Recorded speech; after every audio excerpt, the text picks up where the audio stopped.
하나님의 말씀은 요한복음 1장 말씀 보시겠습니다. 요한복음 1장 9절부터 14절 제가 읽어드릴게요. 참빛 곧 세상에 와서 각 사람에게 비추는 빛이 있었나니 그가 세상에 계셨으며 세상은 그로 말미암아 지은 바 되었을 때 세상이 그를 알지 못하였고 또 자기 땅에 오매 자기 백성이 영접하지 아니하였으나 영접하는 자 곧 그 이름을 믿는 자들에게는 하나님의 자녀가 되는 권세를 주셨으니 이는 혈통으로나 육정으로나 사람의 뜻으로 나지 아니하고 오직 하나님께로부터 난 자들이니라. 말씀이 육신이 되어 우리 가운데 거하심에 우리가 그의 영광을 보니 아버지의 독생자의 영광이요 은혜와 진리가 충만하더라. 아멘. 오늘은 이제 나는 누구인가 이렇게 6번째 시간인데요. 하나님의 자녀, 나는 하나님의 자녀다. 이렇게 좀 주제로 좀 나누고자 합니다. 지금 나누고 있는 주제는 이제 자기의 정체성을 좀 찾자. 우리의 정체성을 찾고 그런 정체성을 회복할 때 우리가 더 감사할 수 있게 되거든요. 자기가 누구인지 자기가 무엇인지 잘 모르게 되면 하나님 앞에 또 살면서도 감사하기 어려워지는 것 같습니다. 자기의 처지와 상황과 모든 것들을 깊이 알면 알수록 더 오히려 감사가 더 나오게 되거든요. 처음에야 뭐 부정적으로 느끼는 분들은 막 열등감이 느껴지고 또 부정적으로 느끼는 분들은 그것 때문에 또 우울증에 빠지기도 하고 이런 사람도 있지만 실제로 자기를 깊이 알면 알수록 그런 열등감이나 우울증에 빠지는 것보다는 오히려 감사와 영광을 돌리는 그런 상황이 되게 되어 있습니다. 그렇기 때문에 우리가 나는 누구인지 한번 이런 평소에 이런 생각도 많이 했는데 그런 부분으로 한 7가지 정도 주제를 좀 모아서 나누고 있는 중인데 오늘 6번째 나는 하나님의 자녀다. 뭐 여기 자녀라고 했지만 이제 형제들 같은 경우는 나는 하나님의 왕자다. 뭐 나는 하나님의 자매들 같은 경우는 나는 하나님의 공주다. 뭐 이렇게 스스로에게 크게 내가 정말 막연하게 예수 믿는 신자가 아니라 내가 하나님 앞에 섰을 때 당장 왕자와 공주로 내가 설 수 있구나. 이건 뭐 잘못 말하면 왕자병, 공주병이랬다 할지 모르겠지만 이렇게 우리 자신에게 성경적으로 자기를 알면 알수록 크게 자기 자신에게 큰 자부심과 긍지를 갖게 만들어 주거든요. 그래서 우리는 주님 앞에서 이런 자부심과 긍지를 함께 누리는 기회가 됐으면 하는 게 이번 성경 공부의 가장 큰 방향입니다. 들어가면서 먼저 본다면 이제 여기서는 이제 우리가 자녀라고 이렇게 표현하는데 여기서 아버지와 아들과 관계, 성경에서는 아버지와 딸의 관계라는 표현은 안 쓰고 있습니다. 이게 뭐 이것 가지고서 요즘에 뭐 페미니스트들은 또 부정적으로 표현하더라고요. 부모와 자녀 관계 이렇게 써야지 왜 성경을 이렇게 번역했냐 했는데 어쨌든 이 성경 말씀대로만 하겠습니다. 성경 말씀에는 아들과 아버지와 관계에 초점 두고 이렇게 얘기하고 있는데 이제 하나님의 아들로 오신 예수 그리스도께서 아버지와 관계를 쭉 하는 얘기를 가만히 성경을 통해 보게 되면 특별히 요한복음 5장 19절부터 26절까지 쭉 보면 그 관계를 가장 잘 알 수 있는 부분이거든요. 어떻게 이분이 아들로서 하나님 아버지를 섬기고 하나님 아버지 앞에 아들로서 어떻게 행했는지 이런 부분을 엿보게 합니다. 반면에 이제 이 아들과 아버지의 관계가 굉장히 중요한 이유를 사도 요한은 요한 1서에서 이렇게 표현합니다. 아들을 부인하는 자에게는 또한 아버지가 없을 때 아들을 시인하는 자에는 아버지가 있느니라. 그럼 4장 15절에는 누구든지 예수를 하나님의 아들이라 시인하면 하나님이 그의 안에 거하시고 그도 하나님의 안에 거하느니라 이렇게 표현하죠.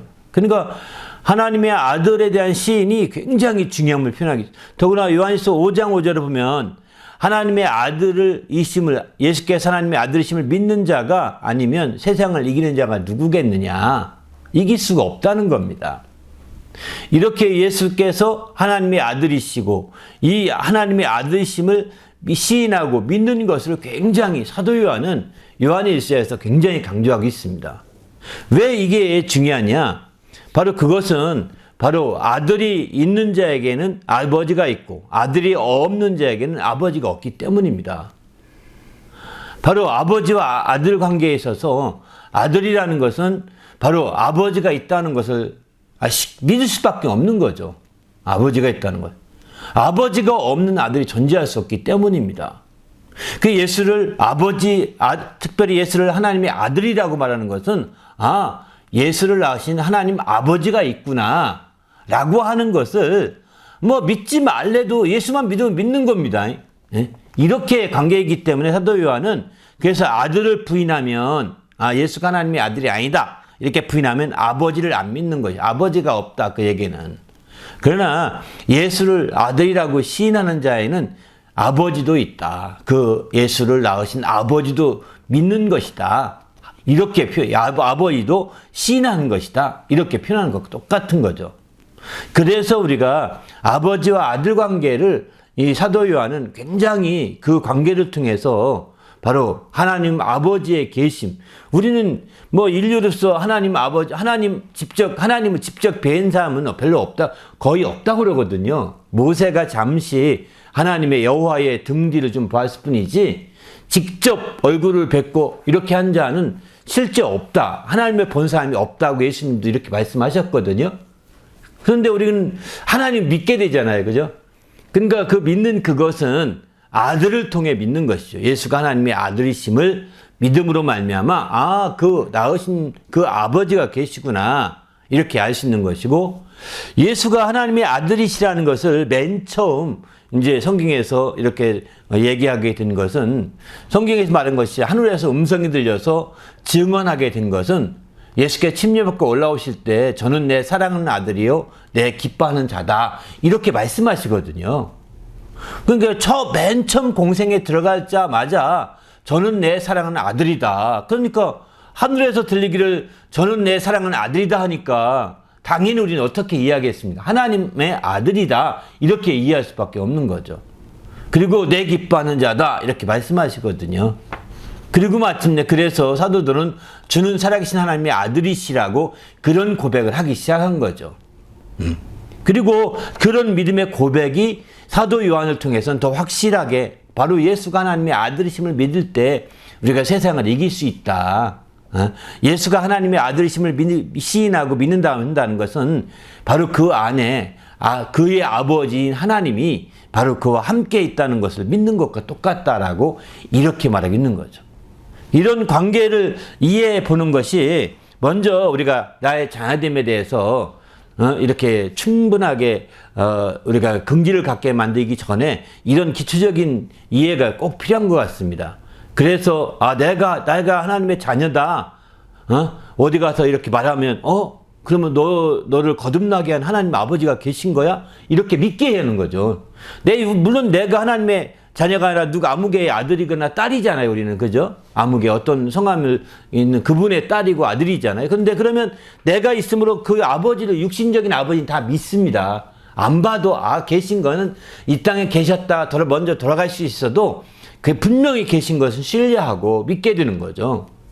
그런데 내가 하나님의 자녀다라고 어디 가서 당당히 말한다고 하는 것은 그러면 너는 육신의 아버지는 있고 그럼 하나님은 어떤 관계야? 그러면 거듭나게 한 하나님의 자녀라고 아버지라고 하시는 거죠. 우리가 하나님의 자녀라고 당당히 주장한다면 우리를 거듭나게 하신 그 아버지가 하나님이시라는 것을 말하는 것과 똑같은 것입니다. 그래서 내가 어디 있든지 하나님의 자녀라고 하는 자부심과 긍지를 갖는 것은 굉장히 중요합니다. 그럴 때 드디어 우리가 주님 앞에서 놀라운 이제 그 하나님 아버지를 인정하는 것과 똑같은 것이죠. 그런 의미에서 우리가 이제 예수께서 하나님의 아들로서 어떻게 행했는지 한번 잠깐만 살펴보고 넘어가 볼까요? 5장 19절, 요한복음 5장 19절 보면 재밌는 표현이 나와서 이렇게 한번 읽어볼게요. 내가 진실로 얘기하노니 아들이 아버지께서 하시는 일을 보지 않고는 아무것도 스스로 할 수 없나니 아버지께서 행하시는 그것을 아들도 그와 같이 행하느니라. 그러니까 이게 예수께서 아버지 행하는 걸 다 보시고 다 아신다는 거죠. 그걸 봤기 때문에 내가 다시 하는 거다 라고 이렇게 말하고 있는 거죠. 20절도 보면 아버지께서 아들을 사랑하사 자기가 행하시는 것을 다 아들에게 보이시고 아들에게 보여주셨다는 겁니다. 그리고 그보다 더 큰 일을 보이사 너희로 놀랍게 여기게 하시리라 이렇게 말씀하시죠. 앞으로 일어날 일들은 더 큰 일이 있다는 것이죠. 지금까지 했던 것보다도 더 큰 일을 있고 그런 일들을 통해 놀라게 될 거다라고 말씀하시는 겁니다. 21절에 보면 아버지께서 죽은 자들을 일으켜 살리신 것 같이 아들도 자기가 원하는 자들 살리느니라 이렇게 표현하죠. 그러니까 아버지의 일을 동일하게 한다는 것을 강조하고 있는 거죠. 또 22절도 아버지께서 아무도 심판하지 아니하시고 심판을 다 아들에게 맡기셨으니 이는 모든 사람으로 아버지를 공경하는 것 같이 아들을 공경하게 하려 하심이라. 아들을 공경하지 아니하는 자는 그를 보내신 아버지도 공경하지 아니하느니라. 그러니까 아버지와 아들 관계를 아주 잘 이렇게 표현하고 있습니다. 아들을 공경하는 것이 아버지를 공경하는 것이고 아버지를 아무리 공경한다 하더라도 아들을 공경하지 아니하면 아버지 공경하는 것이 아니다. 허공에 외치고 공경한다고 하는 것이죠. 이런 식으로 끝나버릴 수가 있다는 겁니다. 그래서 예수께서는 이렇게 표현하고 있는 거죠. 25절도 보면 진실로 진실로 너희에게 이르노니 죽은 자들이 하나님의 아들의 음성을 들을 때가 오나니 곧 이때라. 듣는 자는 살아나리라. 바로 이것이 이제 그 하나님 음성을 듣게 아들의 음성을 들을 때가 곧 온다는 겁니다. 사실 이 말씀은 이제 그 마지막 부활 때의 모습까지 쭉 말씀하고 있는 거거든요. 마지막 주님이 강림하실 때 이제 부활할 텐데 그때 주의 음성을 듣고 다 부활하게 되는 것이죠. 그때까지 이제 주님이 쭉 이렇게 얘기하고 계십니다. 그럼 하나씩 하고 들어가 볼게요. 그러면 우리가 어떻게 하나님의 자녀가 되었을까? 하나님의 아들은 하나님의 품속에서 직접 그가 계셨던 아들이 직접 이 땅에 나셨죠. 하나님이 나게 하셔서 오신 것이죠. 그래서 마침내 하나님이 나게 하셔서 오셨는데 우리는 지금 이 땅에 사람 육신의 몸에 태어난 사람들이 거듭나서 자녀가 되는 겁니다. 사실은 한마디로 말해서 우리는 하나님의 아들이 이 땅에 나신 것처럼 나지 않고 물론 그 모태의 어떤 태에서 나온 것은 비슷할지 모르겠지만 이제 우리는 알다시피 우리는 그 정확히 표현한다면 난자와 정자가 합해서 이제 사람이 되었고 그래서 우리는 출생하게 된 거죠. 사람들은. 반면에 예수님은 이제 그 하나님의 능력으로 말미암아 이제 동정녀 마리아에게 나셨다고 우리가 강조하게 됩니다. 이거를 강조하지 않을 수 없습니다. 이거를 세상에 그런 게 어디 있느냐 이렇게들 말하잖아요. 그죠? 근데 요즘에 하나님의 전능한 능력을 우리는 못하겠느냐? 우리는 사실 우기는 편으로 그렇게 강조했지 않습니까? 전능하신 하나님이 역사하시면 왜 동정녀에게 정말 정자가 없이 왜 난자만으로 아기 못 낳겠느냐? 날 수 있다. 이렇게 우리는 우기는 편, 전능성을 가지고 우겼는데 우기듯이 주장했는데 요즘에 체세포 복제를 통해서 아기를 낳는다고 막 그런 얘기 하잖아요. 정자가 아니어도 아기를 낳을 수 있다는 얘기를 들어보면 이 인간의 기술로도 그게 되는 거 보면 비유적으로 이해해 볼 때 전능하신 분이면 더 말할 것도 없겠다 이런 생각이 들더라고요. 체세포를 통해서 이제 그 아이를 복제 인간을 만든다는 얘기 하지 않습니까? 단지 이제 그 출산시키는 것은 모태를 당분간 아직은 모태를 이용할 수밖에 없다는 겁니다. 그런데 그런 어떤 것들과 우리가 비춰볼 때 그 동정녀에게서 예수님이 나셨다는 것을 억지로 사람들은 그래서 당시에 로마 군인에 의해서 아주 별 소설을 다 씁니다. 로마 군인에 의해서 욕을 봐가지고 몰래 사생활을 낳았다 뭐 이렇게 했고 나중에 그 로마 병사가 그 사생활을 난 나중에 로마에 가서 그 사람과 함께 로마로 가서 살다가 마리아가 또 뭐 했다나 뭐 이렇게도 합니다. 소설을 씁니다. 소설을. 네? 그러니까 우리는 굉장히 그 믿음이 없는 사람들은 이런 거 보고서 혹하거든요. 왜냐하면 과학적이고 함정인 것만 추구하기 때문에 그렇습니다. 이거는 잘못이죠, 사실은. 그런 것 자체 시작은 잘못이고 또 이 사생아로서 예수를 이렇게 표현하게 되는 것은 합당하지 않은 거죠. 어쨌든 그렇습니다. 우리는 거듭난 것이고 예수님은 하나님의 성령의 능력으로 그가 이제 마침내 마리아의 몸을 빌려서 태어난 것이죠. 그게 이제 큰 차이점이라고 보고 그가 태어났을 때 그 말씀이 육신이 되었다 이렇게 표현하고 있습니다. 말씀이 육신이었다. 그래서 성경에는 그러니까 그의 몸은 말씀이 육신이 된 몸이라고 봐야 되는 것이죠. 우리는 흙으로 된 몸이지만 그의 몸은 말씀이 육신이 된 몸이라고. 이게 큰 사랑과 예수님과의 큰 차이라고 한다면 큰 차이죠. 그래서 우리는 여기서 생각해 보야 되는 것은 여기 초점을 좀 그쪽에서 조금 우리의 초점 두고 우리가 자녀됨에 대한 초점 두려고 이제 그쪽으로만 초점을 두고 말씀드리겠습니다. 어떻게 우리가 자녀로서 이렇게 됐느냐? 첫째는 예수 그리스도로 말미암아서 되었다는 겁니다. 그 기쁘신 뜻대로 우리를 예정하사 예수 그리스도로 말미암아 자기의 아들들이 되게 하셨다 이렇게 표현하지 않습니까? 우리가 거듭나게 되었다고 이제 먼저 말씀드렸는데 우리가 거듭난 것은 예수 그리스도로 말미암아 거듭나게 된 것이죠. 예수 그리스도를 믿음으로 말미암아 거듭나게 된 것이기 때문에 여기는 그 예수 그리스도로 말미암아서 자기의 아들들이 되게 하셨다 이렇게 말씀하십니다. 그러니까 여기 아들들이라고 표현하죠. 수많은 자녀들을 다 아들들이라고 이렇게 표현하고 있습니다.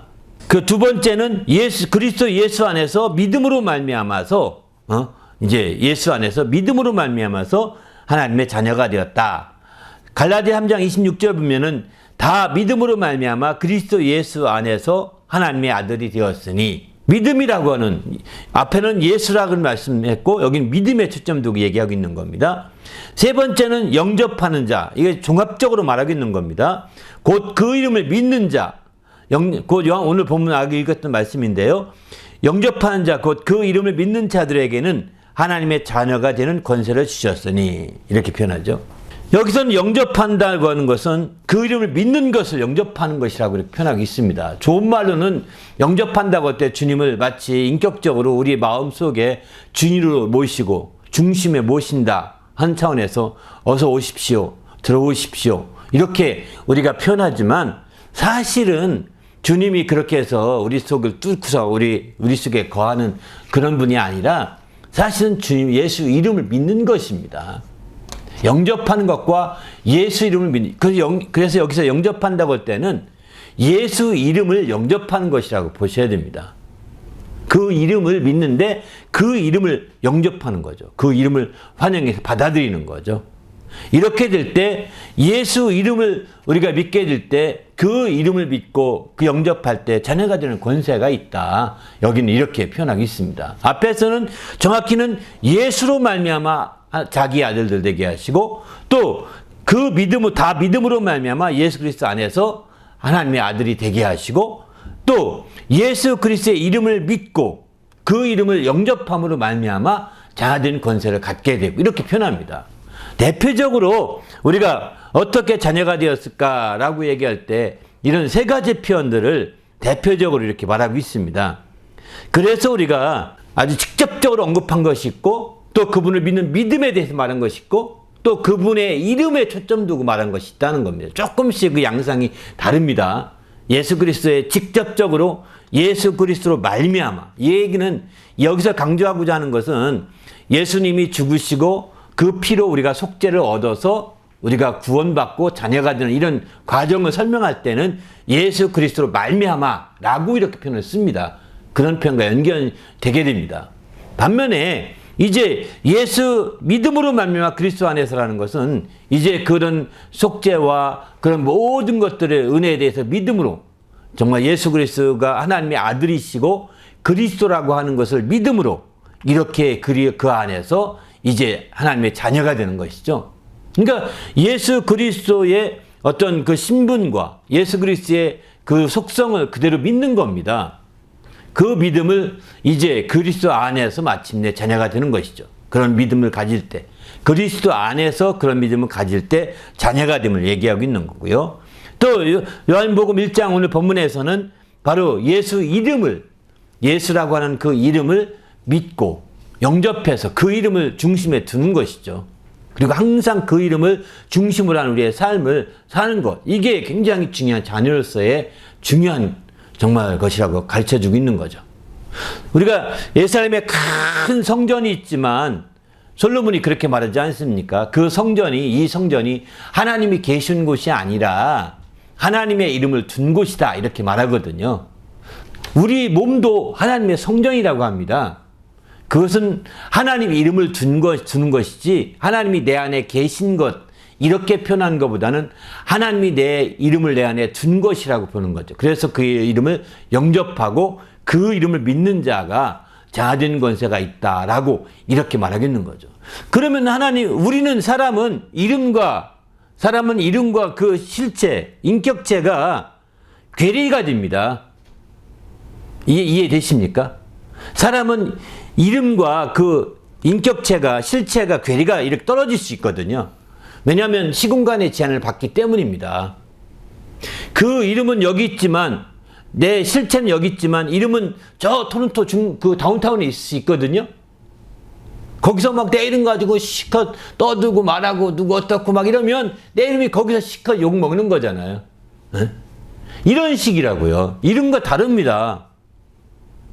사람은 시공간에 하나님과 같은 특성이 없기 때문에 이런 시공간의 차이가 분명히 드러나지만 하나님은 이름과 그 실체가 함께 다닌다고, 함께 하시금을 우리가 알아야 되는 거죠. 하나님이 이름 따로 실체 따로가 아닙니다. 이거 생각하면 이제 우리가 그 이름을 영접한다는 것이 실제 그분을 영접하는 것과 동일한 것임을 이렇게 말하는 것도 사실 그것 때문인 거거든요. 우리 주님이 정말 우리 가운데 그 이름을 두시고 함께 하시는데 주님이 함께 하신다고 말하는 것도 그것 때문입니다. 하나님은 그 이름과 함께 역사하시기 때문입니다. 그래서 우리가 하나님의 자녀가 된다고 할 때 이런 세 가지 측면을 말하게 되죠. 근데 여기서 예수 그리스도로 말미암아서 하나님의 자녀가 된다. 하나님의 자녀가 된다 할 때 혈통으로나 육정으로나 또 사람의 뜻으로 하지 아니한다는 것입니다. 이건 굉장히 중요한 표현 같습니다. 혈통이라는 것은 이게 그 부모가 예수 믿으니까 자녀가 자동으로 예수 믿는 것이 아니라는 겁니다. 부모와 자녀가 따로 각각 예수를 영접하고 예수를 믿어야 되는 거죠. 모태신앙인 사람들이 사실은 가장 큰 어려움이 있는 것이 여기 이 부분이거든요. 어릴 때부터 부모를 따라서 믿어왔기 때문에 자동으로 믿어지는 것까지 생각하는데 어느 날 보면 예수를 부정하고 있는 경우가 굉장히 많거든요. 생활은요, 예수 그 교회 생활에 젖어 있기 때문에 다른 어떤 크리스찬보다도 크리스찬스럽습니다. 크리스찬 그 예수 모태신앙인 사람들 보게 되면. 그런데 실제로 가장 물어보면 전 예수 몰라요, 안 믿어요. 이런 사람들 굉장히 많습니다. 이거는 뭐냐면 이게 모태신앙의 약점인데 그냥 교회 다니고 따라다니다 보니까 자연히 믿으려니 하고 누구나가 다 그렇게 신뢰하고 아무도 그에게 진지하게 복음으로 전하지 않았었는데 이제 그러다 보니까 본인이 자기 믿음을 추스리지 않으면 이제 누구도 안 해주는 거예요. 교회 잘 나온다고 생각하니까. 그때부터 혼란에 빠지는 겁니다. 그리고 생활에 바쁘고 혼란 가운데 이제 믿음이 이제 떨어지기 시작하면서 어느 날 내가 믿었던 것을 부정하기 시작하는 거죠. 왜? 그것으로는 자기에게는 가치가 없다고 느껴지는 거예요. 자기가 느낌에는. 그래서 그런 부분들을 내려놓고 또 다른 무엇인가 없을까? 또 다른 것을 찾고자 하는 경우가 굉장히 많은데 사실은 안타깝죠. 그렇게 됐다는 자체가. 그러나 어쨌든 여기서 우리가 생각할 것은 혈통으로는 안 되기 때문에 각각이라는 겁니다. 아무리 훌륭한 믿음을 가진 부모님이라 하더라도. 아니 5대 어떤 분은 4대까지 예수 믿었다고 하더라고요. 4대 5대 그래도 각각 믿는 겁니다. 자동으로 믿어지는 게 아닙니다. 북한에도 현재 보니까 4대 5대 믿어오는 가지 있더라고요. 이게 탈북한 사람들 간증하는 거 들으니까 자기는 5대째 예수 믿는 집안이라고 하면서 그래서 이제 그 중에 아버지는 여전히 북한에 계시다고 이런 얘기도 하더라고요. 내가 여기 가면 어떡하냐. 안 된다. 난 여기 있다 하면서 안 간다. 안 내오신답니다. 그렇게까지 하시는 분도 있다는 얘기 하더라고요. 그러니까 우리는 이런 측면에서 본다면 정말 우리가 그 예수 믿는 건 각각이거든요. 그 혈통이 안 된다. 두 번째는 이제 육정으로 안 됩니다. 육정이라는 것은 뭐냐면 이제 정으로 안 된다는 거. 동정이라든가 이런 거 정으로. 아유, 저 사람 예수 믿으면 참 좋은데 예수 믿어야 되는데 이렇게 해서는 그런 동정으로는 될 수가 없다는 거야. 아무리 정을 많이 베풀고 아무리 동정을 많이 해도 그가 될 수가 없다는 겁니다. 또 세 번째는 이제 사람의 뜻으로, 이 사람의 뜻 중에 대부분이 이렇게 하죠. 난 젊어서는 내 마음대로 실컷 재미를 다 보다가 아이고 재미가 없을 때 예수 믿겠다고 이럽니다. 젊은 날엔 재밌는 게 맞는가 봅니다. 그래서 재미를 실컷 누리고 지내다가 이제 재미가 없을 때 아이 늙어서는 예수 믿죠. 뭐 이렇게 얘기합니다. 그런데 이런 계획대로 안 된다는 겁니다. 사람의 뜻으로 나지 않는다는 겁니다. 자녀가 됨이. 그렇게 어느 날 갑자기 그렇게 하다가 죽음이 닥치면 어쩌겠습니까? 그래서 우리는 이런 것들, 인간의 계획을 내려놓고, 인간의 동정을 내려놓고, 또 인간의 혈통적인 관계를 내려놓고, 각각 예수 믿고 더 믿음에 초점을 둬야 되겠다, 이런 생각을 합니다. 또 그래서 하나님의 자녀가 되는데, 여기서 예수 그리스도로 말미암아 하나님의 자녀가 되게 하려고 하나님께서는 그럼 어떻게 하셨느냐? 이제 로마서 말씀 하나만 읽고 넘어갈게요. 로마서 보게 되면 바로 하나님의 아들을 예수 그리스도죠. 예수 그리스도 형제 중에서 맏아들이 되게 하셨다. 이렇게 표현하십니다. 하나님 미리 아신 자들 또한 그 아들의 형상을 본받게 하기 위하여 미리 정하셨으니 이는 그로 예수 그리스도로 말미암아 많은 형제 중에 맏아들이 되게 하려 하셨다. 이렇게 표현하시죠. 히브리서도 똑같이 말합니다. 예수가 맏아들로 이끌어 예수가 세상에 다시 들어오게 하실 때 하나님께서 예수를 맏아들로 이끈다는 겁니다. 맏아들을 이끌어서 세상에 다시 이건 재림할 때는 말합니다. 모든 천사들은 그에게 경배할지어다 말씀하시며 이렇게 표현하고 있습니다. 그러니까 이 맏아들이 다시 한번 하나님께서 이끌어서 세상에 다시 들어오게 하신다는 거예요. 지금 맏아들을 이끌어서 이 땅에 오셔서 그분이 죽으시고 십자가에 죽으시고 부활하셔서 하늘에 승천하시지 않습니까? 그런데 이제 그분이 다시 한번 세상에 맏아들을 세상에 다시 들어오게 하신다는 거예요. 재림하실 때 마침내 들어오게 하실 때 하나님의 모든 천사들은 그에게 경배할지어다 이렇게 말씀하신다고 이렇게 말씀하고 있습니다. 히브리서 1장에서는.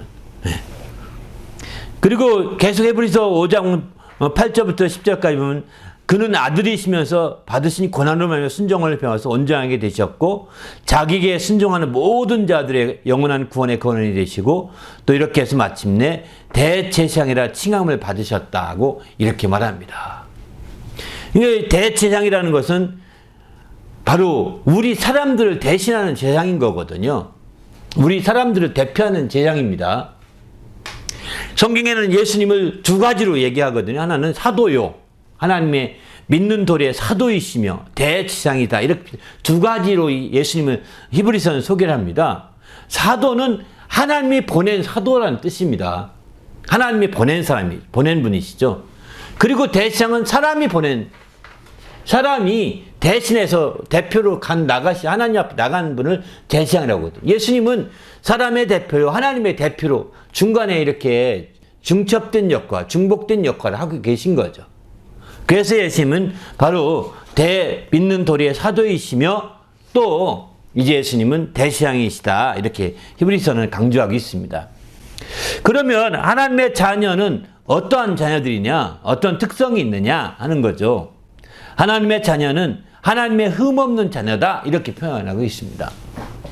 바로 너희는 흠 없고 순전하여 어그러지고 거스르는 세대 가운데서 하나님의 흠없는 자녀로 세상에서 그들 가운데 빛들로 나타나며 우리가 하나님의 자녀인데 흠없는 자녀로 나타나게 된다는 겁니다.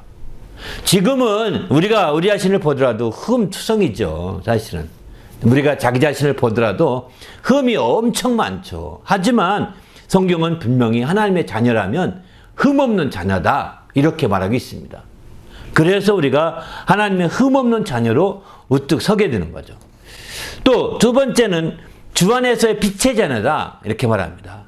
너희가 전에는 어둠이더니 이제는 주 안에서 빛이라 빛의 자녀들처럼 행하라. 데살로니가서 5장 5절도 보면 이런 말씀합니다. 너희는 다 빛의 아들들이요 또 아들이요 낮의 아들이라 우리가 밤이나 어둠에 속하지 아니하나니. 요한복음 12장 36절도 보면 너희가 아직 빛이 있을 동안에 빛을 믿으라. 그리하면 빛의 아들이 되리라. 예수께서 이 말씀을 하시고 그들을 떠나서 숨으시니라. 그러니까 분명히 우리가 빛의 아들이라, 주 안에서 빛의 자녀가 되는 것이죠. 빛을 믿음으로 빛의 자녀가 되는데, 이 빛을 믿는다는 것, 이 빛은 생명의 빛입니다. 일반 태초에 창조한 빛이 아니라, 하나님의 피조물로서의 빛이 아니라 태초 주님의 생명의 빛인 거죠. 생명의 빛을 통해서 우리가 새롭게 이렇게 되는 거죠. 그래서 이제 전에는 어둠에 속한 바가 되어서 어둠에 속한 자녀로 이렇게 어둠의 일을 했었지만, 이제 주 안에 빛의 자녀이기 때문에 빛의 자녀로, 또 낮의 아들로 이렇게 우리가 행해야 된다는 거죠. 낮에 속한 정직한, 빛에 속한 정직한 그런 삶을 성경은 강조하고 있는 거죠. 또 한 가지는 성령이 증언해 주시는 자녀라는 겁니다. 성령이 친히 우리 영과 더불어 우리가 하나님의 자녀인 것을 증언하시나니, 이렇게 표현하거든요. 성령이 증언해 주시는 거죠. 바로 성령께서 증언해 주시고, 또 예수님 같은 경우는 거기 뭐 마태복음 쭉 적어놨는데요. 그 이태리처럼 적어놓은 말씀 보면 바로 저는 내 사랑하는 아들이요 내 기뻐하는 자라, 이렇게 분명히 말씀하거든요. 그러니까 하늘에서 그 증언을 하시게 되죠. 그리고 그것을 성령이 내려서 그것도 증언해 주십니다. 예수님도 성령이 임하셔서 증언해 주시는 걸 볼 수 있습니다. 바로 성령이 증언해 주시는 자녀가 되어야 된다는 겁니다. 우리가 과연 정말 성령이 임해서 증언을 받고 있는지, 증언해 주신 자녀가 되는, 이게 되어야 실제적인 자녀가 될 수 있는 거죠. 이 성령이 증언해 주신 자녀라는 것은 쉽게 말해서 요한복음에 주님이 말씀하시죠. 거듭나야 된다. 성령과 물로서 거듭나야 된다. 이렇게 강조하겠는데, 그것을 말씀하시는 것 같습니다. 바로 성령이 증언해 주시는 것이죠. 이렇게 해서 마침내 그의 자녀들이 되게 되는 겁니다. 그래서 우리는 정말 우리의 특성이 이렇게 하나님 앞에서 흠이 없고, 또 빛 가운 빛처럼 빛 가운데 있는 것 같이 정직하고 거룩하고, 빛은 거룩함을 상징하거든요. 또 더 나아가서는 이제 성령의 증언을 받고, 또 마침내 하나님이 기뻐하시는 자녀가 되어야 되는 것이죠. 예수님만이 정말 저는 내 사랑하는 자요 기뻐하는 자라고 한정도 끝나지 않냐고, 우리도 다 주님이 기뻐하는 자가 되고, 또 주님의 자녀를 또 주님이 기뻐하신다고 이렇게 말씀하고 있는 걸 보게 됩니다. 또 세 번째 크게 보면, 또 그러면 자녀된 축복이 무엇이냐? 성경은 이제 6가지로 이렇게 대략적으로 말씀합니다. 먼저 이제 서신서를 통해 보게 되면은 그리스도와 함께한 상속자가 된다, 이렇게 말씀합니다. 자녀이면 또한 상속자, 곧 하나님의 상속자요 그리스도와 함께 상속자니, 이렇게 표현하죠. 자녀는 상속받는 자입니다. 그냥 자녀는 내가 왕자다 공주다 뭐 이 침용이 아닙니다. 실제는 왕족은 정말 8촌까지 완전히 4대가 완전히 그 국가에서 먹여 살립니다. 왕실에서. 왜냐하면 그 조선시대 같은 경우는 4대를 먹여 살리더라고요. 4대를. 그리고 왕의 직접적인 자녀들은 대군이라고 부릅니다. 그리고 그 다음에 자녀들은 군이라고 붙인다고 합니다. 군. 무령군, 뭐 무슨 군, 이렇게 군자를 붙이죠. 군이라고 붙이고요. 그 다음에는 이제 숫자를 붙이고 정자를 붙인다고 합니다. 이렇게 해서 이름도 붙여줍니다. 그리고 그때까지 4대까지는 그 정부에서 다 먹이고 왕실이 다 먹이기 때문에 왕실에서 주관하는 과거에 과거 시험을 볼 수 없고 자격 박탈됩니다. 왕실의 자격을 그 왕실에 주관하는, 옛날에 다 왕실에 주관하는 과거밖에 없죠. 왕이 주관하는 왕권 시대니까. 그러니까 왕이 주관하는 과거에 볼 수가 없어요. 공부를 아무리 잘해도. 그러니까 왕실의 친척들은 거의 띵그랑가 노는 겁니다. 시를 읽고 음악하고 이렇게 노는 거예요. 다니면서. 한문에 한 발 적어주고 이렇게. 왜? 다 먹고 살 거 다 되어주니까. 그러다가 4대 지나죠. 딱 5대째가 되는 해 그 세대에 가서 과거를 볼 수 있게 열어준답니다. 그렇게 해서 된 대표적인 정승이 누구냐면 이제 오리정승이라고 하는 유명한 그 정승이에요. 아, 이름이 갑자기 생각 안 나네. 오리, 아시죠? 오리정승. 임진왜란 때 아주 숨은 공루자예요. 병자호란 임진왜란 때까지 숨은 공루자로 일했던 이 오리정승 이분인데, 이분이, 이 씨는 이인데, 생각이 안 나네. 아무튼 그분은 그렇게 해서 그 정승이 드디어 처음 과거에 합격해가지고 막 승승장구 하는 겁니다. 그래서 마침내 이제 놀랍게 이제 큰 그 환란 시대를 극복하는 1등 공신이 되죠, 사실은. 그분은 뭐 1등 공신 취급도 안 받지만 이제 그렇게 아주 귀하게 얘기를 합니다. 두 번째네요. 에베소 5장 1절 보게 되면은 하나님의 사랑을 받는 자, 사랑받는 자녀같이 너희는 하나님의 본받자가 되고, 이렇게 표현하죠. 5장 1절에. 사랑을 받는 자가 되는 거죠. 이거는 뭐 너무나 쉬운 말이겠죠. 자녀의 축복이 하나님의 사랑을 받는, 또 저는 내 사랑하는 아들이요. 심지어 이렇게까지 우리 주님에 대해서 표현하는 거 본다면 마찬가지죠. 또 하나님을 아버지라 부르는 자가 되는 것이죠. 너희는 아들이므로 하나님이 그 아들의 영을 우리 마음 가운데 보내사 아빠, 아버지라 부르게 하셨느니라. 바로 내가 이후로는 종이 아니요 아들이니, 아들이면 하나님으로 말미암아 유업을 받을 자니라. 아주 큰 차이가 있는 거죠. 하나님을 아버지라고 부를 수 있는 것, 아빠, 아버지라고 부를 수 있는 것은 굉장한 겁니다. 이거는 아마 이 표현도 될 거야. 왜 이 표현 아빠, 아버지라고 이렇게 썼을까 생각하면서, 옛날에 조선시대 때 서자들은요, 직계들 아니고 서자들은 그 아버지를 아버지라 못 불렀답니다. 홍길동. 네. 홍길동은 아니고. 네. 그게 서자들은 이게 아빠라고 못 불렀답니다. 대감님 이렇게 불렀지. 오고. 그러니까 이게 그런 뜻에서 이게 강조한 것이 아닌가 생각이 들어요. 저는 그렇게 이해되더라고요. 우리가 마치 예수님이 하나님의 그 직선이고 우리는 서자 같잖아요. 그렇지 않습니까? 거듭났으니까. 종이었죠. 양자잖아요. 양자, 그죠? 종에서 양자에서. 그 양자, 그러니까 좀 격이 다를 것 같은데 똑같이 취급한다는 뜻으로 얘기하신 거죠. 그러니까 똑같이 취급하는 겁니다. 예수님만 아버지라고 할 것이 아니라, 그래서 우리도 하나님 아버지라고 감히 이렇게 말하는 거죠.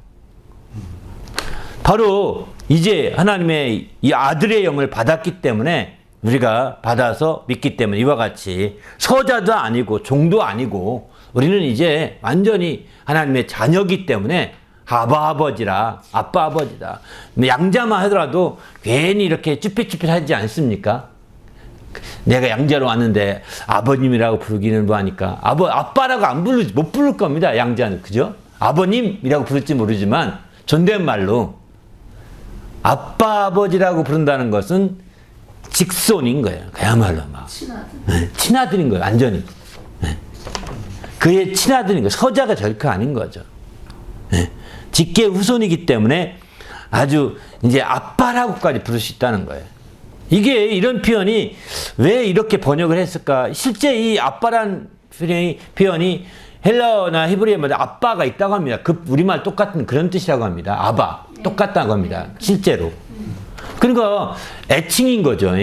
그만큼 직접 직존 친아들만이 부를 수 있는 그런 표현들을 하게 해주신다는 거. 이건 참 놀라운 거죠. 우리는 양자이기 때문에 뭐 이런다면 뭐 지금의 그 LG그룹의 회장이 양자예요. 아시죠? 네. 아마 그는 그 아버지 구본무가 돌아가기 전에 아버님 잘 했을 겁니다. 그러나 아빠라고는 못할 겁니다. 왜냐면 양자이기 때문에 자기가 아는데 너 나한테 아빠라고 그래 해서 아빠라고 막 이렇게 말할지는 모르겠지만 그런 분도 있을 것 같습니다. 하지만 아마 이게 쉽지 않아요. 그렇게 태어나는 입장에서는 아버님 하면서 아마 친아들보다 더 잘 섬길 수 있어도 이제 그렇게 아빠라고까지 못할 거라는 거예요. 그렇게 정서적으로 깊이, 감정적으로 깊이 다가가는 그런 표현을 쓰기가 쉽지 않을 거라고 생각됩니다. 그런데 우리는 이제 친아들과 동일하게 아들의 영을 받아서 아무 차별이 없이 아빠 아버지다, 아바 아버지다 이렇게 우리가 부를 수 있다는 게 얼마나 큰 축복입니까? 예수께서는 또 이렇게 말씀하십니다. 그 요한복음 8장 35절 보게 되면은 아들은 종은 영원히 집에 거하지 못하되 아들은 영원히 거하나니. 바로 아들은 아버지 집에 거할 수가 있다는 겁니다. 영원히 그것도 영원히 거할 수 있답니다. 종은 거할 수 없죠. 나가라면 나가야 되고 일하면 일해야 되고 이렇게 해야 되죠. 거기 터줏대감처럼 자리 잡을 수가 없는 거예요. 그러나 아들은 영원히 거하게 되는 것이죠. 종은 아버지와 함께 거하되 그냥 문간방 저쪽 건너편 종들이 사는 방에 거할지 모르지만 실제 아버지와 함께 여기서는 아버지와 함께 거하는 것을 말하는 거니까 이제 아버지 집 안에 그 안에 함께 거하는 걸 말하는 거겠죠. 그런 측면에서 얘기라고 보셔야 될 것 같습니다. 또 36절 보게 되면 아들이 자유롭게 하면 자유로워하지. 아들이 너희를 자유롭게 하면 너희도 참으로 자유로우리라. 자유로우리라. 이렇게 표현합니다. 그러니까 아들로서의 어떤 자유함이 있다는 것입니다. 자유함이 축복인 거죠. 본인도 자유하고 본인도 자유하고 또 다른 사람도 자유하게 할 수 있는 권한이 있다. 이런 표현을 이렇게 이해하셔야 될 것 같습니다. 그러니까 아들이기 때문에 그렇습니다. 아들이 그 노예를 해방시켰다. 그러면 아버지도 누가 했어? 이렇게 아들이 했습니다. 그러면 그냥 해방시켜 줘야 되는 거죠. 동일하게 아버지가 한 것과 동일하다는 것입니다. 그렇게 권한이 있다는 것을 여기서는 얘기하는 거죠. 세 번째 예수님은 14장 13절에서 이런 말씀하죠. 아들로 말미암아 영광을 받으심. 너희가 내 이름으로 무엇을 구하든지 내가 행하리니 이는 아버지로 하여금 아들로 말미암아 영광을 받으시게 하려 함이라. 이렇게 표현합니다.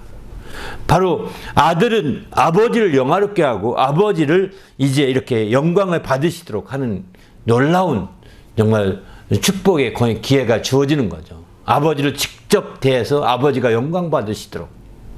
이 얘기는 아버지를 가장 가까이에서 섬기고 아버지의 가장 가까이에서 그에게 영광을 돌리고 그런 존재라고 하는 것을 나타내는 겁니다. 그게 얼마나 큰 축복이겠어요. 요즘 왕정시대에 왕정시대에는 알다시피 그 왕과 가장 지근거리에 있는 사람이 가장 실세라고 하지 않습니까? 왕정시대에는 왕과 그 영의정, 좌의정, 우의정이 아니라 실제 더 중요한 것은 왕 가까이 있는 사람. 그래서 중국 같은 경우는 내관들, 다시 말해서 그 환관들이 정치 다 한다고 그러거든요. 환관 정치를 한다. 왜? 왕 지근에서 모시기 있고, 왕 지근에서, 골라서 만나게 해주고, 자기 편된 사람만 만나게 해주니까, 얼마든지 그게 할 수가 있는 건가 봅니다. 왜? 지근거리에 있으니까. 그를 믿고 신뢰하거든요. 그래서 중국은 환관의 난리가 굉장히 심한가 봅니다. 근데 한국은 그래도 이 내시들이 그렇게까지는 안 했던 것 같습니다. 그렇게까지 안 해서 이제 한국은 그런 중간에 농간 피는 경우가 별로 없었죠. 농간 피어서 중간에 당한 왕이 한 명이 있는데 그 왕이 광해군입니다. 광해군은 하녀가 아니고 궁녀 하나를 너무 좋아했는데 그 궁녀가 당했어요. 궁녀에게. 궁녀가 정말 편안하게 막 안심만 시켜주는 바람에 전혀 이 반란을 일으키는 거에 대해서 전혀 대비를 미처 못했던 것 같습니다. 그 궁녀에 빠져버렸던 것 같아요. 그렇게 해서. 좋아하는 궁녀는. 그 궁녀 이름이 김계시라거나 무슨 뭐라고 하는데 그런 존재에 빠져버리면 망하는 거예요. 이제 막힌 거예요. 기가 막히는 거거든요. 결국은 그래서 이제 생각보다 훌륭한 왕인데 이제 폭군으로 몰려가지고 그는 완전히 이제 몰려난 거죠. 그렇게 된 것처럼 마찬가지인 것 같습니다. 이렇게 이제 하나님께 영광을 돌린다는 것은 그 하나님 영광을 돌리고 마치 하나님의 모든 것을 명령을 출납을 담당하는 사람과 똑같은 역할을 하는 것이 아들이었다는 거예요. 이렇게 영광을 돌리고 또 영광을 받으시도록 하나님의 영광을 받으시도록 준비하는 게 다 아들로 말미암아 이루어진다고 이렇게 말씀하고 있습니다. 그래서 예수님은 이렇게 그 요한복음 17장도 보면 영화롭게 하옵소서 아들로 말미암아 아버지를 영화롭게 하옵소서 이렇게 표현도 나오거든요. 아들로 말미암아 영화롭게 하는 것입니다. 그렇게 이렇게 이제 자녀라는 축복이 그렇게 영화롭게 하고 영광을 돌리고 하는 그렇게 된다는 것은 그만큼의 어떤 권한, 물론 아들은 아버지와 동일한 상속받을 자이기 때문에 동일한 권한이 생깁니다. 물론 이제 예수님은 독자이기 때문에 외아들이잖아요. 그죠? 독생자이기 때문에 아들이 한 명밖에 없어 다행이지만 아들이 여러 명 했다면 줄 설 것입니다. 그죠? 근데 예수님은 독생자이시거든요. 근데 옛날에 그 임금 앞에 왕자 중에 그 여러 명 왕자를 낳지 않습니까? 그리고서 마침내 그 세제를 세우잖아요. 혹은 태자나 세제를 세우는데 태자나 세제로 세워지게 되면 거기에 줄 서는 거예요. 왕에게 줄 서지 않고. 이렇게 해서도 혼란이 돼가지고 정치적인 혼란을 가져오는 경우도 많이 있는 거죠. 그러나 주님은 우리 하나님 아버지께서는 아들에게 줄 서라 사실 이렇게 말하고 있습니다. 자기를 하나도 아무에게도 보여주지 아니하시고 자기를 보고 자기를 나타내는 아들에게 너는 아들에게 줄 서라. 아들에게 모든 걸 상속시킬 것이다. 아들에게 줄 서라. 사실 이렇게 말하고 있는 것과 똑같은 겁니다. 그러나 이제 세상 임금은 아들이 태자요, 아들이 세자라도 혹시 자기 빨리 죽일까봐 두려워가지고 그러면 막 경계하죠. 그런 대표적인 왕은 영주. 결국 사도 세자를 죽인 것도 그런 거라고 합니다. 그렇게 해서 이제 죽였다고 하는데 영조가 아주 불안해서 마침내 그런 생각했다고 얘기하더라고요. 네 번째, 하나님의 자녀로 그러면 어떻게 행해야겠느냐? 이제 성경은 요한일서 5장 2절 보면 하나님을 사랑하고 그의 계명을 지킬 때에 이로써 우리가 하나님의 자녀를 사랑하는 줄을 아느니라 이렇게 표현하죠. 하나님의 사랑하고 그의 계명을 지켜야 된다 이렇게 표현합니다. 그게 아주 우리가 하나님의 자녀로서 행해야 될 가장 중요한 부분이고 두 번째는 무릇 의를 행하고 그 형제를 사랑해야 된다. 요한이 3장 10절은 하나님의 자녀들과 마귀의 자녀들이 드러나는데 무릇 의를 행하지 아니하는 자는 또 형제를 사랑하지 아니하는 자는 하나님에 속하지 아니하니라 이렇게 표현합니다. 의를 행하고 형제를 사랑하는 자가 하나님께 속한 자녀라는 겁니다. 하나님께 속한 자녀는 그래서 무릇 의를 행하고 형제를 사랑할 수 있어야 되는 거죠. 세 번째는 하나님을 사랑을 베푸는 심을 깊이 알아야 되는 거죠. 아버지의 사랑 베푸심을 깊이 알아야 된다.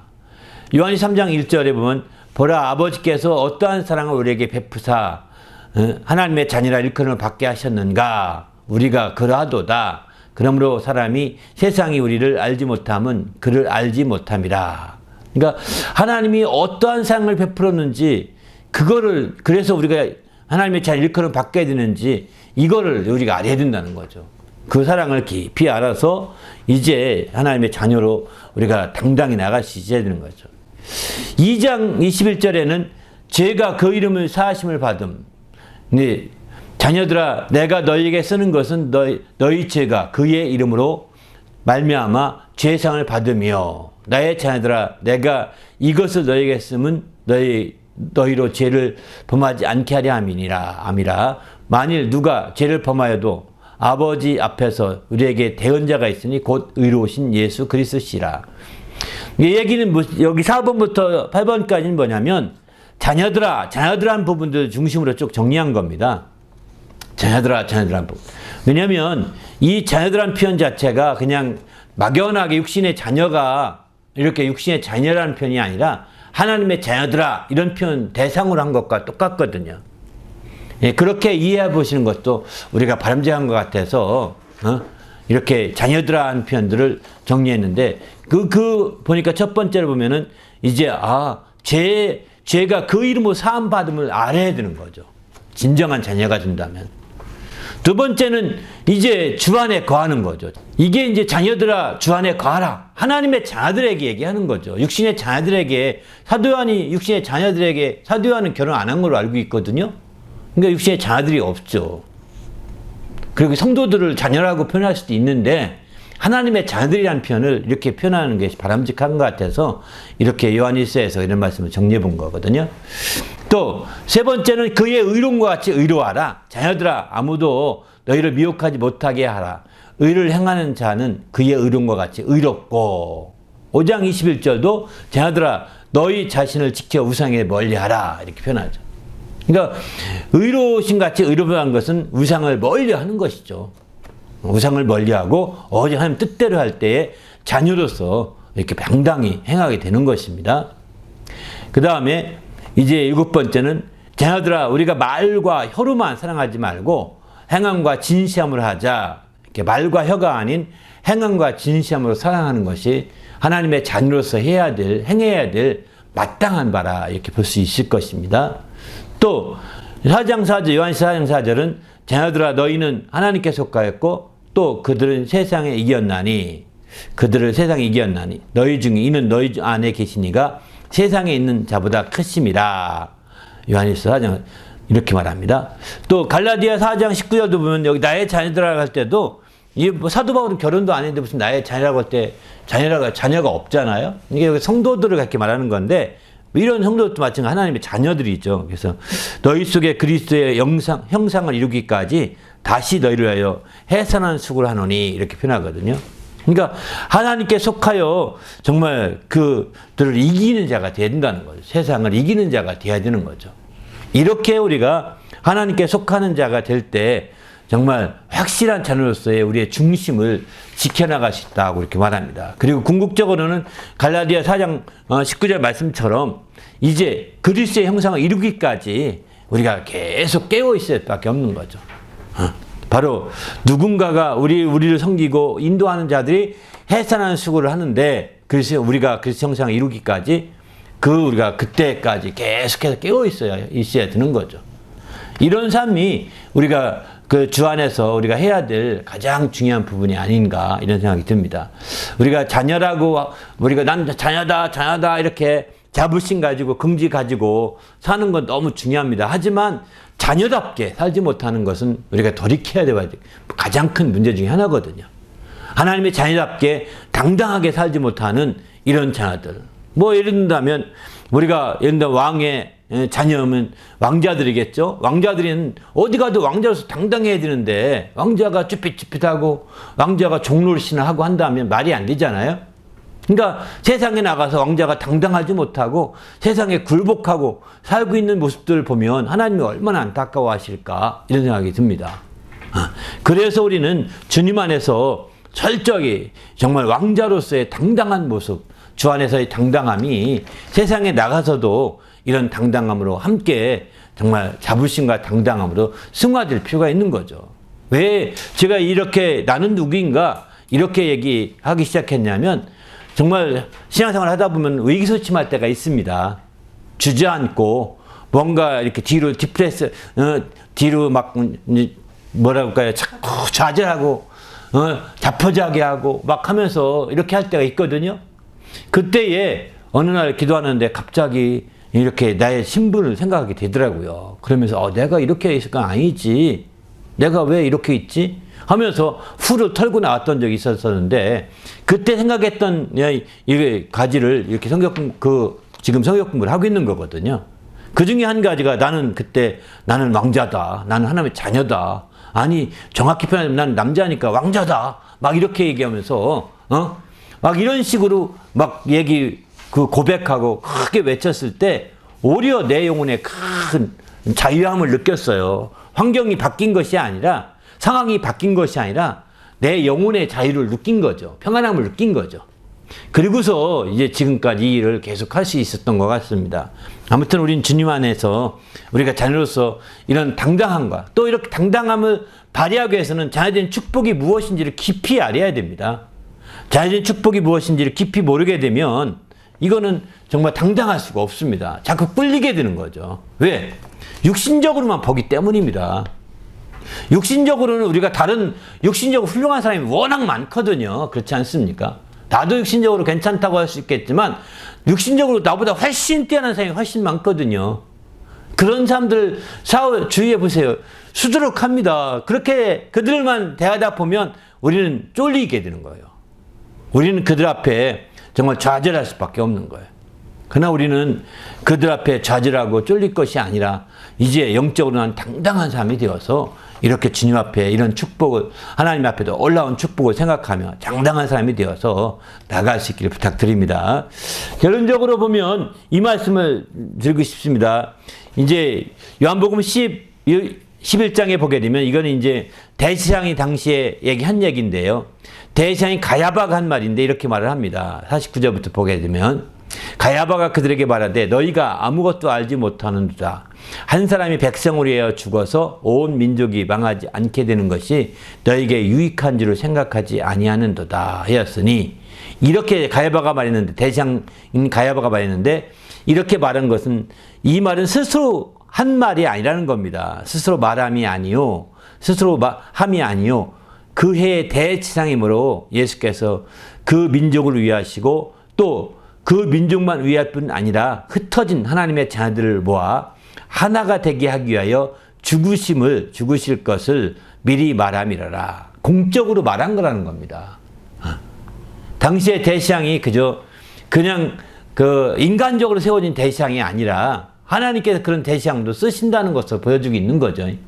스스로 말한 것이 아니라 예수의 죽음을 예고한 말씀을 하셨는데 한 사람이 죽어서 백성을 위해 죽어서 온 민족을 망하지 않게 하고 이게 유익한 것을 왜 못하느냐 이렇게 얘기했는데 이건 스스로 말한 것이 아니라 인간적으로 말한 것이 아니라 대상이었기 때문에 공식적으로 하나님 앞에 하나님께서 원하신 것을 대변하듯이 말한 것이다. 이렇게 얘기하고 있습니다.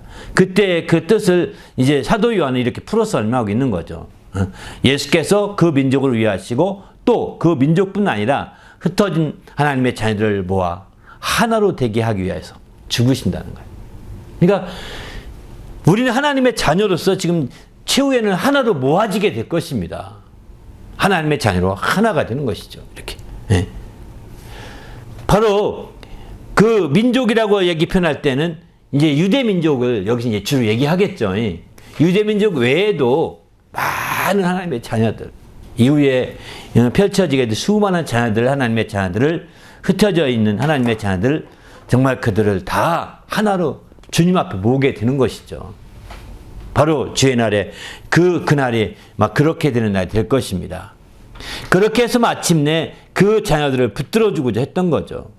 히브리서 2장에 보면 자녀들은 우리 하나님의 자녀들을 그렇게 말하면 자녀들은 혈과 육에 속하였죠. 혈과 육이 다 있죠.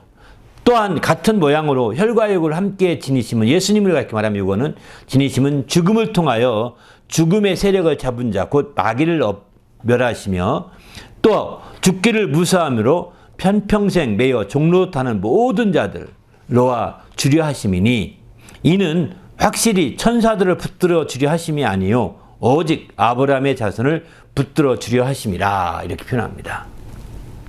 여기서 아브라함의 자손이라고 쓴 것은 사실 히브리서는 유대인들에게 그 복음을 설명하게 쓴 게 히브리서라고 그러거든요. 유대인들을 위한 복음서라고 합니다. 그러다 보니까 이 아브라함의 자손이겠지. 실제는 모든 믿는 자들의 붙들어 주고자 함이라는 것을 말씀하고 있는 거죠. 갈라디아서는 우리가 믿음으로 아브라함의 자손이 되었다 이런 말씀도 하고 있고요. 이런 측면에서 볼 때 우리가 하나님의 자녀로 이렇게 붙들어 주고자 하는 것이 예수님의 그 모든 것이었음을 가르쳐 주고 있습니다. 예수님이 그저 우리 육신이 되어 이 땅에 오셨던 것은 혈과 육이 되어 육신이 되어 이 땅에 오셨던 것은 바로 죽음의 세력을 잡은 자 마귀가 죽음의 세력을 잡고 있거든요. 죽음을 우리가 두려워하는 것이 바로 그것 때문입니다. 근데 그 마귀를 멸하시고 또 죽는 것이 무서워해서 종로를 타고 있는 모든 이게 인류지 않습니까? 모든 인류를 이 종로 탄 데서 놓아주려고 오셨다는 것입니다. 놓아주려고 오셔서 마침내 그들을 놓아주어서 그 해방시켜서 하나님의 자녀가 되게 하신 거죠. 그리고 최후에는 그 자녀들을 모으게 될 것입니다. 바로 그분이 오시는 날에 그 자녀들이 다 모아지잖아요. 죽은 자들이 부활해서 그 앞에 모이게 되고 산자들은 휴거를 통해서 그 앞에 올라가서 모이게 됩니다. 다 흩어진 하나님의 자녀들이 하나로 모아지게 되거든요.